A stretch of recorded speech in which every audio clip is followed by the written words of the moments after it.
சக்தி, ஓ மதிபரா சக்தி, என் அன்பு குழந்தையே, உன்னுள் நிறைவேறாத நிறைய விஷயங்கள் இருக்கின்றன.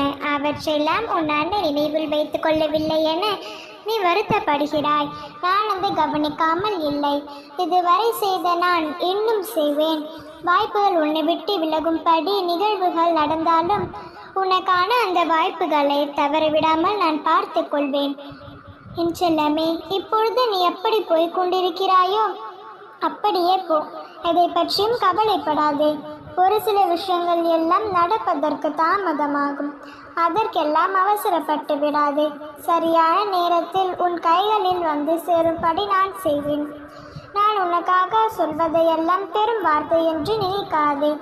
கூடிய விரைவில் உன் கஷ்டங்கள் இருந்த இடமே தெரியாமல் காணாமல் போகின்றது.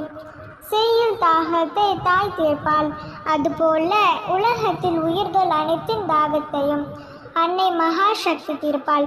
சிறு துளி கஷ்டத்திலும் என் பிள்ளைக்காக பெரும் வெள்ளமாய் ஓடி வருவேன். பொறுமையோடும் நம்பிக்கையோடும் இரு. உன்னிடம் நீரை கொண்டு உன் துயரை நான் தீர்ப்பேன். புண்ணியம் தேடி நீ காசிக்கு செல்ல வேண்டும் என்ற அவசியமில்லை. உன் அன்னையின் காலடியில் சரணடைந்து விட்டாலே புண்ணியம் தானாய் கிடைக்கும். என் குழந்தையே, உன் கண்ணீரை என் பாதங்களை சமர்ப்பித்து விடு. அதை கங்கையின் நீராக மாற்றி உனக்கு திருப்பி அளிப்பேன். எல்லா திசைகளிலும் நான் தான் சூழ்ந்திருக்கின்றேன். நீ எதற்காகவும் பயப்பட தேவையில்லை. இத்தனை நாளாக வேண்டி இன்னும் பலன் கிடைக்கவில்லையே என்று நேக்கத்தோடு என் முகத்தை பார்த்து கொண்டிருக்கிறாய். என் குழந்தையே, உன் நிழலை நெடுத்து கொடுக்க உன் அன்னை நான் தயாராகிவிட்டேன். இனி உன் வேலைகளை சந்தோஷமாக செய்து கொண்டே வா.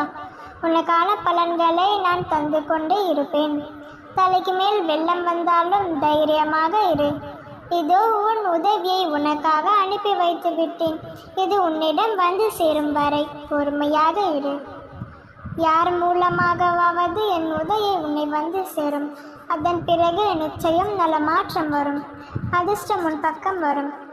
சகல சௌபாகியங்கள் கிடைத்து உன் கடன் பிரச்சனை விலகி ஆறுதல் சீராகி குழந்தை பாக்கிய பெற்று நிம்மதியாக வாழ்வாய்.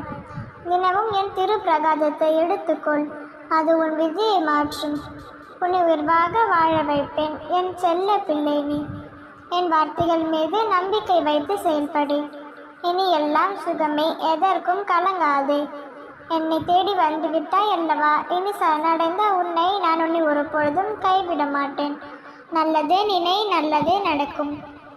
ஓம் சக்தி. ஓம் ஆதிபரா சக்தி.